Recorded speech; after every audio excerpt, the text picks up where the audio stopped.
আসসালামু আলাইকুম রহমতুল্লাহ। সম্মানিত দর্শক, আজকে যে বিষয়টা নিয়ে কথা বলছি,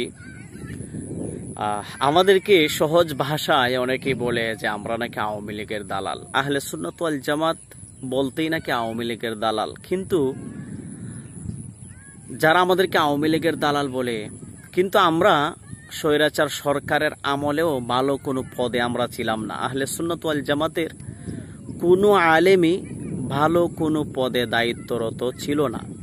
আপনারা স্ক্রিনে যে ভিডিওটি এখন দেখছেন, এরা কওমি গণনার আহলে হাদিস, জামাতি, কওমি, ওয়াহাবি যারা সবাই তাদের এই ভিডিও স্ক্রিনের মধ্যে আপনারা দেখেন তারা স্বৈরাচার সরকারের সাথে বিভিন্নভাবে তারা জড়িত ছিল এবং স্বৈরাচার সরকারের আমলেও তারা বাইতুল মুকাররম মসজিদের ভালো একটি পদে ছিল। বাইতুল মুকাররম মসজিদের খতিব ছিল ওয়াহাবিদের মধ্য থেকে, এবং স্বৈরাচার সরকারের আমলে তারা শুকুরানা মাহফিল করেছে।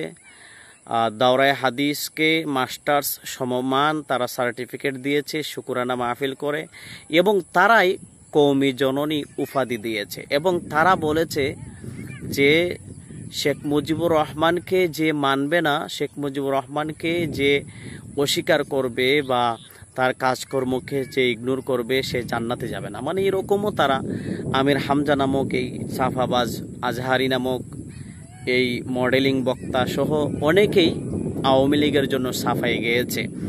কিন্তু তারা সহজ ভাষায় আমাদেরকে আওয়ামী লীগ বলে, যারা আমাদেরকে তারা সহজ ভাষায় বলে আমরা নাকি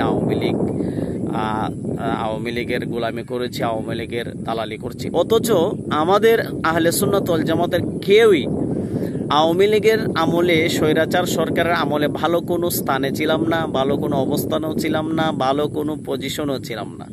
এটা হাস্যকর হয়ে গেল যে সারা জীবন তারা আওয়ামী লীগের দালালি করেছে, সারা জীবন তারা ফাঁচাটা গোলামি করেছে, আওয়ামী লীগের স্বৈরাচার সরকারের গোলামি করেছে, কিন্তু মূলত তারা আমাদেরকেই ঠেক দিচ্ছে আমরা আওয়ামী লীগের দালাল।